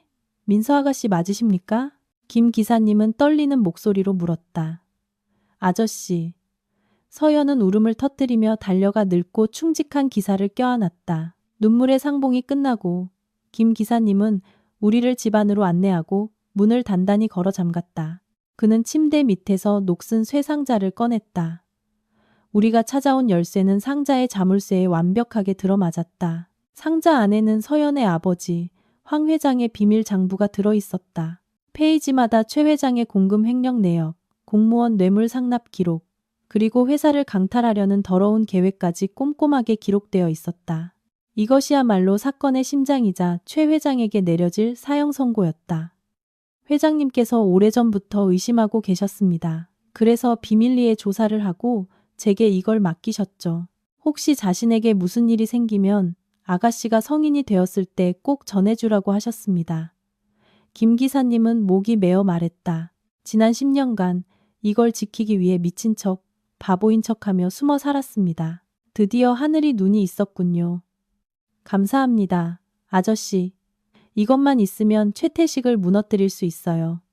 나는 장부를 굳게 쥐고 결의를 다졌다. 제가 두 분을 서울에 있는 박 변호사님께 모셔다 드리겠습니다. 제 오랜 친구인데 아주 믿을 만한 사람입니다. 이걸 어떻게 써야 할지 잘 알 겁니다. 김 기사님이 적극적으로 말했다. 우리는 동의했다. 김 기사님은 짚을 싣는 작은 트럭의 조수석에 우리를 태우고 직접 운전대를 잡았다. 트럭은 시골길을 빠져나와 서울로 향하는 국도를 달리기 시작했다. 정의가 곧 실현될 것이라는 생각에 가슴이 벅차올랐다. 서연은 지쳐 내 어깨에 기대 잠이 들었다. 하지만 우리는 최 회장의 잔인함을 과소평가하고 있었다. 차가 한적한 사거리를 지날 때였다. 갑자기 옆길에서 거대한 컨테이너 트럭이 미친 속도로 튀어나왔다. 그 트럭은 브레이크를 밟을 기미도 없이 마치 강철 괴수처럼 우리 트럭의 정면을 향해 돌진했다. 조심해. 나는 소리치며 반사적으로 서연을 끌어안아 감쌌다. 김 기사님은 정면 충돌을 피하기 위해 핸들을 오른쪽으로 급하게 꺾었다. 쾅! 끔찍한 충돌음이 울리고 작은 트럭은 공중으로 튕겨나가 몇 바퀴를 구른 뒤 중앙분리대에 처박혔다. 유리가 산산조각 나고 쇠가 긁히는 날카로운 소리가 귀를 찢었다. 눈앞이 캄캄해졌다. 정신을 차렸을 때 지독한 기름 냄새가 코를 찔렀다. 머리는 깨질 듯 아팠고 얼굴에서는 피가 흘러내렸다. 나는 공황 상태에 빠져 옆을 보았다. 서연은 다리가 좌석에 끼어 있었고 얼굴은 긁혔지만 다행히 의식은 있었다. 그녀는 울면서 나를 흔들어 깨우고 있었다. 지훈 씨, 괜찮아요? 난 괜찮아. 김 기사님은? 나는 운전석을 보았다. 심장이 돋는 듯했다. 운전석 쪽은 형체를 알아볼 수 없을 정도로 찌그러져 있었다. 김 기사님은 피투성이가 된 채 핸들에 가슴이 짓눌려 미동도 없었다. 그의 눈은 크게 뜨여 있었고 손에는 여전히 비밀 장부가 담긴 쇠상자가 굳게 쥐어져 있었다. 마지막 숨을 거두는 순간까지 그것을 지키려 했던 것이다. 아저씨, 서연이 비명을 질렀다. 멀리서 구급차와 경찰차의 사이렌 소리가 들려왔다. 하지만 김 기사님에게는 모든 것이 너무 늦었다는 것을 알았다. 비극은 그 어떤 악몽보다도 잔인하고 고통스럽게 닥쳐왔다. 최 회장은 단서를 없애는 것을 넘어 우리의 모든 희망을 죽이려 했던 것이다. 서울대병원 응급중환자실. 차가운 소독약 냄새가 공간을 가득 메웠다. 나는 갈비뼈가 부러지고 가벼운 뇌진탕을 입어 팔에 깁스를 한 채 가슴에 매달고 있었다. 서연은 다행히 타박상만 입었지만 마음의 상처는 깊었다. 김 기사님은 병원으로 이송되는 도중 마지막 숨을 거두셨다. 다행히 그 충직한 기사님의 피로 얼룩진 비밀 장부는 무사했다. 서연은 병원 복도에 돌처럼 굳어 앉아 있었다. 너무 울어 퉁퉁 부은 눈은 이제 눈물조차 마른 채 핏발이 서 있었다. 그녀는 하얀 벽을 멍하니 응시하며 손가락 마디가 하얗게 될 정도로 비밀 장부를 꽉 쥐고 있었다. 나는 그녀 옆으로 다가가 멀쩡한 손을 어깨에 얹었다. 서연아, 울고 싶으면 울어. 너무 참지 마. 서연은 나를 올려다 보았다. 그 눈에서 나는 더 이상 예전의 순하고 인내심 많던 아내의 모습을 찾아볼 수 없었다. 연약함은 김 기사님과 함께 죽었다. 이제 그녀의 눈에는 증오의 불길, 잔인할 정도의 결의에 찬 불꽃이 타오르고 있었다. 울 만큼 울었어요. 눈물로는 부모님도 김 기사님도 구할 수 없어요. 행동만이 악인이 죗값을 치르게 할 수 있어요. 서연이 일어섰다. 가녀린 몸에서 이상할 만큼 위험이 느껴졌다. 그녀는 주머니에서 그토록 사용하기를 꺼렸던 블랙카드를 꺼냈다. 오늘부로 김서연은 죽었어요. 이제 흥진그룹의 유일한 합법적 상속인 황민서만 남았을 뿐이에요. 서연은 나를 돌아보며 단호하게 말했다. 퇴원 수속 좀 도와줘요. 우리에겐 안전한 거처와 전문 경호팀이 필요해요. 돈으로 돈과 싸울 거예요. 그날 밤 서연은 카드를 긁었다. 어마어마한 금액이 이체되었다.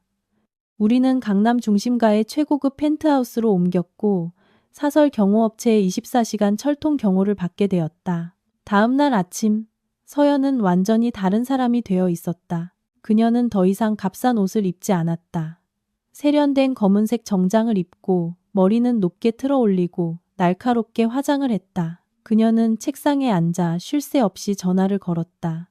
영어, 프랑스어, 한국어가 섞여 나왔고 말투는 강철처럼 단단하고 위엄이 넘쳤다. 박 이사님 되십니까? 저 민서입니다. 황태준 회장 딸 황민서입니다. 저 아직 살아 있습니다. 네, 긴급 주주총회를 소집해 주십시오. 제가 증거를 가지고 있습니다. 오늘 오후 변호사 사무실에서 뵙겠습니다. 나는 내 아내를 보며 낯설면서도 경외심을 느꼈다. 불사조가 잿더미 속에서 진정으로 깨어난 것이다. 서연의 변화는 나를 압도했지만 나는 그것이 사나운 늑대들 사이에서 살아남기 위해 그녀가 반드시 입어야만 했던 강철 갑오심을 알았다. 서연은 나를 돌아보았다. 눈빛이 조금 부드러워졌다. 지훈 씨, 당신 아내가 이렇게 무서운 여자가 되는 게 두렵지 않아요? 나는 미소를 지으며 다가가 그녀의 손을 잡았다. 나는 당신이 아프고 힘든 게 두려울 뿐이야. 당신이 여왕이 되든 여장부가 되든 당신은 여전히 나의 서연이야. 나는 당신의 오른팔이 되어줄게. 흥진그룹 부사장으로서가 아니라 당신의 남편으로서. 반격이 시작되었다. 과거 최 회장에게 핍박받았던 옛 주주들, 충성스러웠던 직원들이 차례로 서연에게 연락을 해왔다. 최태식의 제국을 무너뜨린다는 단 하나의 목표 아래 비밀연합이 결성되었다. 대망의 주주총회는 사흘 뒤로 잡혔다. 김 기사님의 사고 소식과 우리가 병원에서 사라졌다는 것은 분명 최 회장의 귀에 들어갔을 것이다. 그는 미친 듯이 우리를 찾고 있을 터였다. 하지만 그는 가장 큰 위협이 자신의 집안에서부터 오고 있다는 사실은 꿈에도 몰랐을 것이다. 그날 저녁 내가 서연 그리고 변호사팀과 함께 증거 서류를 검토하고 있을 때 내 휴대폰이 울렸다. 낯선 번호였지만 문자의 내용은 나를 경악하게 했다. 지훈 씨, 저 유라예요. 제발 만나주세요. 두 분께 도움이 될 만한 걸 가지고 있어요. 아버지께는 절대 말하지 마세요. 저 좀 살려주세요. 나는 문자를 서연에게 보여주었다. 서연은 눈살을 찌푸렸다. 함정일 수 있어요. 유라는 그 인간의 애지중지하는 딸이잖아요. 아버지를 똑 닮았어요. 나는 그렇게 생각 안 해. 나는 고개를 저었다. 저택에서 최 회장이 우리를 쏘라고 명령했을 때 계단 뒤에 숨어서 새파랗게 질려있던 유라의 겁먹은 눈빛이 떠올랐다. 아마 그녀에게도 약간의 양심은 남아있을 거야. 우리는 위험을 감수하기로 했다. 하지만 철저히 준비했다. 약속 장소는 CCTV가 많고 우리 경호원들이 주변을 장악한 한적한 외교관 단지 근처의 북카페였다. 유라는 커다란 외투와 마스크로 온몸을 꽁꽁 싸매고 나타났다. 그녀가 마스크를 벗었을 때 나는 한때 도도했던 부동산 공주의 모습을 거의 알아볼 수 없었다. 유라는 수척하고 눈밑은 염했으며 두 손은 계속해서 떨고 있었다. 지훈 씨, 민서 씨, 유라는 차마 우리 눈을 똑바로 쳐다보지 못하고 중얼거렸다. 용건이 뭐죠?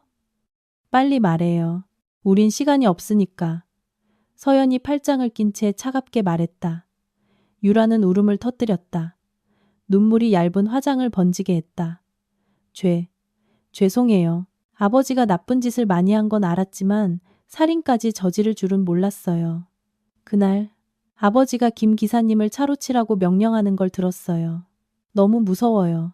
그는 더 이상 제 아버지가 아니에요. 악마예요. 유라는 말하며 가방에서 작고 은색인 USB 하나를 꺼내 우리 쪽으로 밀었다. 여기엔 아버지가 조폭들과 통화한 녹음 파일이랑 제가 아버지 외도 문제 때문에 몰래 아버지 서재에 설치해뒀던 카메라 영상이 있어요. 그런데 거기에 민서 씨 가족을 해치려는 모의를 하는 장면까지 찍혔어요. 서연은 약간 떨리는 손으로 USB를 집어들었다. 이것이야말로 마지막 퍼즐 조각이었다. 비밀장부가 재정적 범죄의 증거라면 이 USB는 살인과 재산 강탈 음모에 대한 직접적인 증거였다. 왜 이걸 우리에게 주는 거죠? 이러면 당신 아버지를 감옥에 보내는 셈이라는 거 알아요? 내가 유라의 눈을 깊이 들여다보며 물었다. 유라는 테이블에 얼굴을 묻고 흐느꼈다. 알아요. 제가 불효녀인 거 알아요. 하지만 밤마다 피투성이 꿈을 꾸면서는 더 이상 살 수 없어요. 게다가 아버지는 투자금을 받으려고 저를 늙은 밀수업자에게 시집 보내려고 했어요. 아버지는 단 한 번도 저를 사랑한 적이 없어요. 저도 그냥 아버지의 장기말일 뿐이었어요. 아버지가 더 큰 죄를 짓고 더 끔찍한 벌을 받기 전에 차라리 감옥에 가시는 게 나아요. 말을 마친 유라는 자리에서 일어나 눈물을 닦았다. 저는 오늘 밤 바로 해외로 떠날 거예요. 이건 민서 씨에게 드리는 제 뒤늦은 사과예요. 예전에 어리석었던 저를 용서해 주세요. 유라의 외로운 뒷모습이 유리문 너머로 사라졌다. 나는 서연을 보았다. 아내의 눈에 한 줄기 연민이 스쳐 지나갔다. 호랑이도 제 새끼는 잡아먹지 않는다는데 탐욕은 최 회장을 짐승보다 못한 존재로 만들어 결국 친딸마저 그에게 등을 돌리게 만든 것이다. 이 USB와 함께 트로이의 목마는 자신의 임무를 완수했다. 우리는 모든 것을 끝낼 열쇠를 손에 쥐었다. 흥진그룹의 정기 주주총회가 열리기까지 이제 12시간밖에 남지 않았다. 이것은 연중 가장 큰 행사로 최 회장이 허황된 프로젝트를 발표해 자금을 조달하고 자신의 절대 권력을 공고히 하려는 자리였다. 우리의 펜트하우스는 작전지휘본부로 변했다. 변호사, 재무 전문가, 그리고 옛 주주들이 밤새워 일했다. 공기는 끊어질 듯 팽팽했다. 서연은 테이블 상석에 앉아 있었다. 그녀의 앞에는 피로 얼룩진 비밀 장부와 유라의 USB에서 데이터를 해독 중인 노트북이 놓여 있었다. 황 대표님, USB의 데이터는 아주 명확합니다. 10년 전 사고를 조작하라는 최 회장의 목소리와 어제 김 기사님 사고 지시 내용이 모두 녹음되어 있습니다. 비밀 장부의 필적과 유령 계약서를 대조해보면 살인 교사와 업무상 횡령 혐의로 기소하기에 충분합니다. 수석 변호사가 단호하게 말했다. 좋아요. 서연은 날카로운 눈빛으로 고개를 끄덕였다. 내일 우리는 단순히 그의 회장직을 박탈하는 것을 넘어 그 자리에서 바로 그를 감옥으로 보낼 겁니다. 그가 제 가족의 모든 것을 빼앗아간 바로 그 자리에서 모든 사람 앞에서 죗값을 치르게 할 겁니다. 나는 서연을 보며 가슴이 아팠다. 이런 강인함을 얻기 위해 그녀는 얼마나 많은 피와 눈물을 흘려야 했을까. 나는 그녀에게 따뜻한 우유 한 잔을 타서 조용히 테이블 위에 놓아주었다. 이것 좀 마셔. 이틀 밤이나 텄잖아. 서연은 우유잔을 들고 나를 올려다보았다. 오랜만에 그녀의 얼굴에 미소가 피어났다. 당신도 피곤할 텐데. 조금 쉬어요. 내일의 시작은 당신이 열어야 하니까. 계획에 따라 부당하게 해고된 전직 관리자이자 직원들의 위임 지분을 가진 내가 첫 번째로 질의를 시작해 서연이 등장할 무대를 만들기로 했다. 그날 밤 나는 잠을 이룰 수 없었다. 나는 통유리창 앞에 서서 서울의 반짝이는 야경을 내려다보았다. 내일 흥진 역사상 가장 큰 폭풍이 몰아칠 것이다. 나는 피투성이로 쓰러져 있던 김 기사님의 모습, 최 회장의 비열한 미소, 서연의 눈물을 떠올렸다. 마음이 이상할 만큼 고요해졌다. 더 이상 두렵지 않았다. 나는 내가 빛의 편에 서 있다는 것을 알았다. 그리고 빛은 결코 어둠을 두려워하지 않는다. 다음 날 아침 나는 낡은 정장을 입었다. 서연이 공장 월급을 쪼개 사주었던 바로 그 옷이었다. 지금은 명품 정장을 입을 수도 있었지만 나는 여전히 이 옷을 선택했다. 이것은 내 아내의 사랑과 희생의 상징이었기 때문이다. 이것은 호랑이 굴로 들어가는 나를 지켜줄 갑옷이었다. 서연은 내 넥타이를 바로 매주고 내 뺨에 가볍게 입을 맞췄다. 가요 우리, 이제 정의를 되찾을 시간이에요. 우리 부부는 손을 꽉 잡고 문을 나섰다. 밖에서는 눈부신 아침 해가 떠오르고 있었다. 새로운 날, 새로운 질서가 곧 세워질 것을 예고하듯 흥진그룹의 정기 주주총회는 얼마 전 내가 사위 제안을 거절했던 바로 그 5성급 호텔의 가장 큰 연회장에서 열렸다. 오늘 나는 완전히 다른 마음가짐으로 이곳에 돌아왔다. 더 이상 주눅든 직원이 아니었다. 호랑이 굴로 들어가는 것을 알면서도 나는 고개를 빳빳이 들고 연회장으로 들어섰다. 연회장은 사람들로 가득 찼다. 재계의 거물들, 나이든 주주들, 그리고 기자들까지 모두 모여 있었다. 최 회장은 마치 왕처럼 주재자석에 위엄 있게 앉아 있었다. 그의 옆에는 건장한 경호원들과 측근들이 도열해 있었다. 내가 들어서는 것을 보자 그는 비웃음을 지었다. 그 눈빛은 내까짓게 뭘 할 수 있겠어? 라고 말하는 듯했다.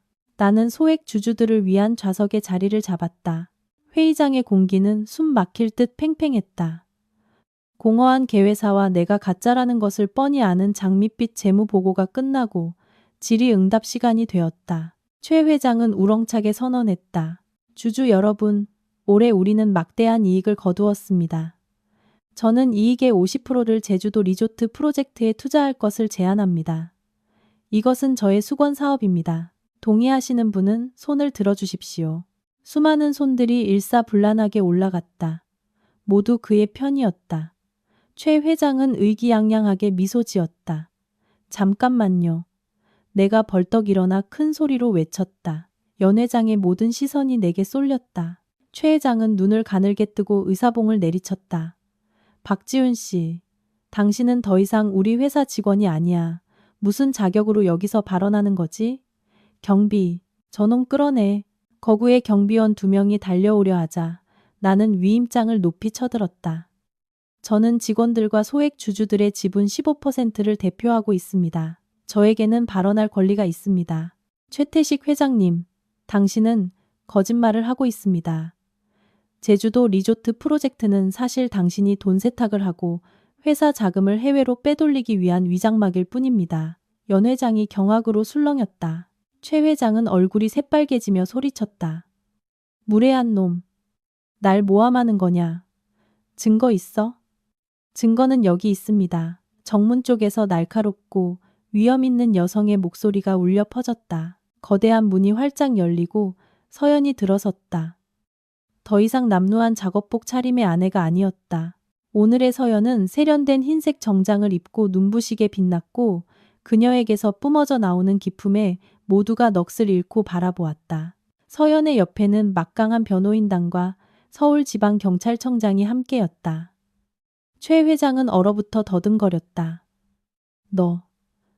너는 누구냐? 서연은 곧장 무대 위로 올라가 원수와 정면으로 마주섰다. 그녀는 마이크를 잡고 단호한 목소리로 외쳤다.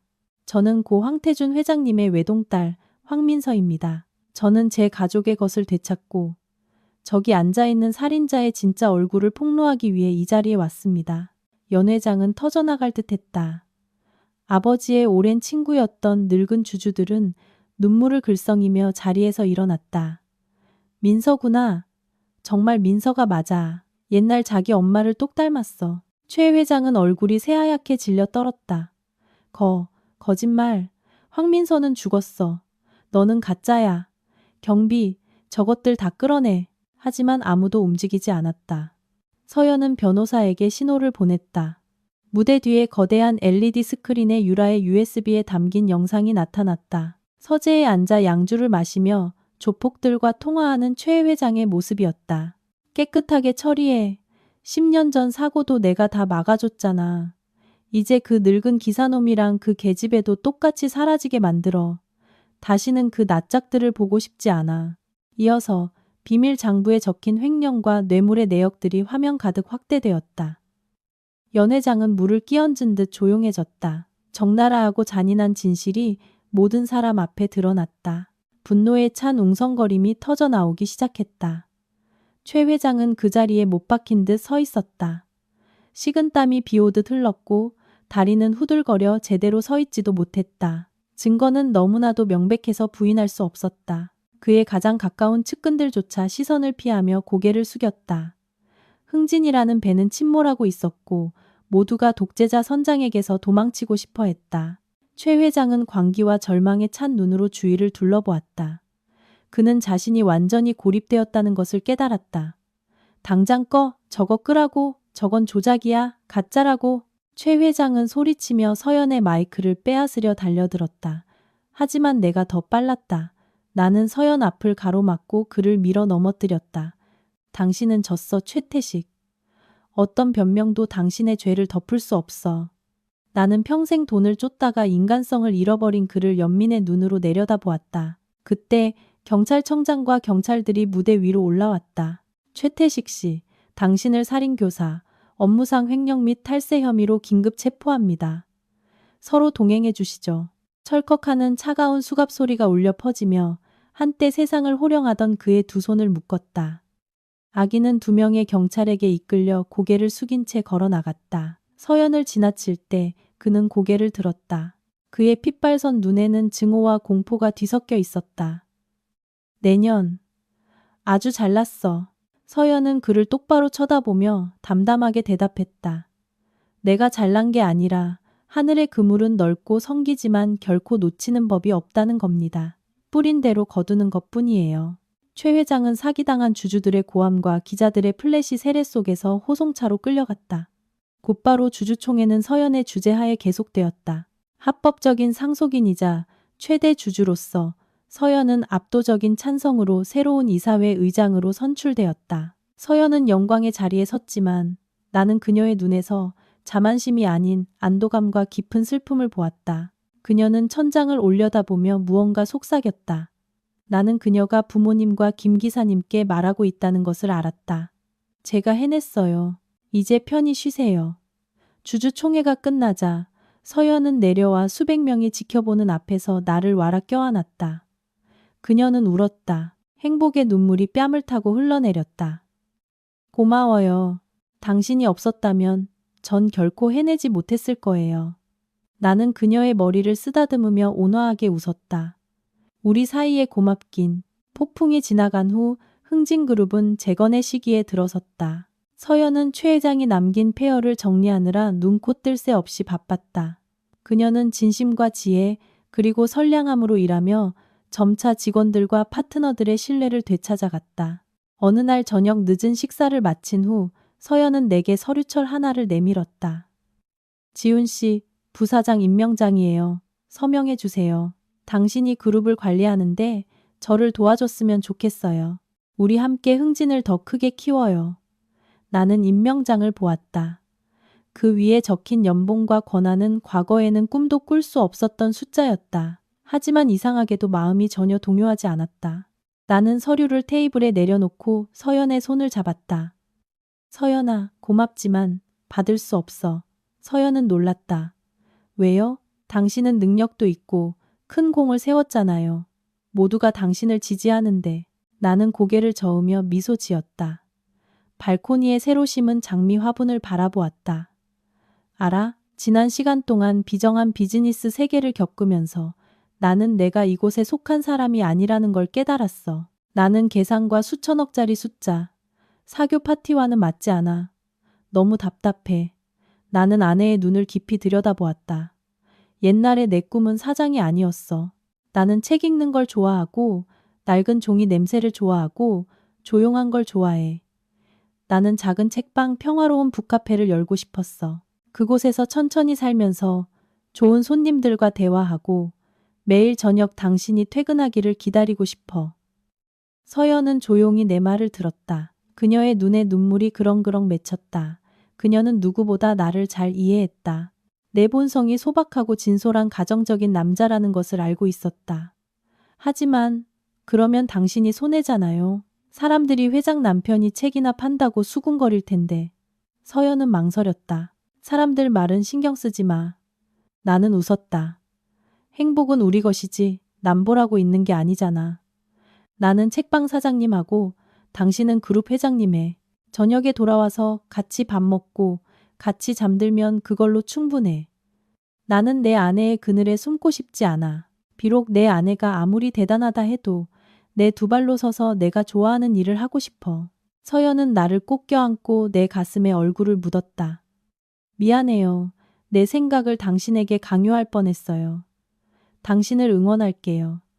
당신이 즐겁다면 무엇이든 해요. 제가 번 돈으로 당신 창업에 투자해 줄게요. 아니야, 아니야. 나도 모아둔 돈이 좀 있어. 내가 알아서 할게. 당신은 큰일이나 신경 써. 나는 그녀를 놀렸다. 그렇게 나는 권력으로 가득 찬 부사장 자리를 거절하고 본래의 나 자신, 소박한 박지훈으로 돌아왔다. 나의 결정에 많은 사람이 놀랐고 어떤 이들은 나를 어리석다고 했다. 하지만 내 마음은 깃털처럼 가볍고 평화로웠다. 1년 후 서초동의 한적한 골목길, 오래된 나무 그늘 아래 자리 잡은 나의 평안 서점은 책을 사랑하고 고요함을 찾는 사람들의 아지트가 되었다. 서점은 크지 않았지만 따뜻한 원목으로 꾸며져 아늑했다. 향긋한 커피향과 새 책의 종이 냄새가 어우러져 누구든 들어오면 마음이 편안해지는 특유의 분위기를 자아냈다. 내가 책장을 닫고 있을 때 문에 달린 종이 딸랑거렸다. 사장님, 아이스라테 한 잔요. 나는 돌아보며 환하게 웃었다. 서연이었다. 그녀는 여전히 세련된 정장 차림이었지만 입가의 미소는 20살 시절처럼 풋풋하고 발랄했다. 매일 오후 아무리 바빠도 서연은 잠시 짬을 내 서점에 들렀다. 창가 구석에 익숙한 자리에 앉아 내가 직접 내려준 커피를 마시며 내가 문 닫기를 기다렸다가 함께 퇴근했다. 손님 주문하신 커피 나왔습니다. 사장님의 키스는 덤입니다. 나는 커피를 내어가며 장난을 쳤다. 서연은 킥킥 웃으며 커피를 받아들고 나를 옆에 앉혔다. 오늘 손님 많았어요? 그럭저럭. 아침에 은퇴하신 어르신 몇 분이 오셔서 역사책을 사가셨어. 이런저런 이야기 나누느라 즐거웠지.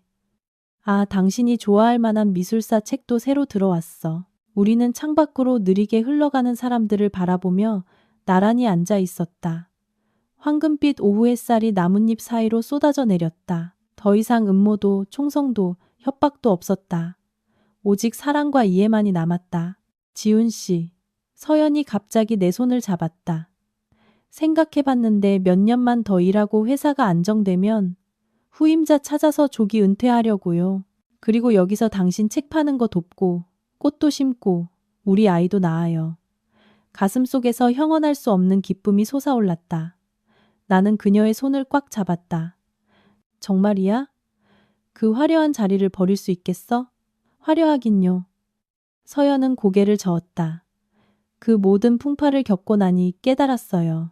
명예와 부는 모두 뜬구름 같은 거라는 걸.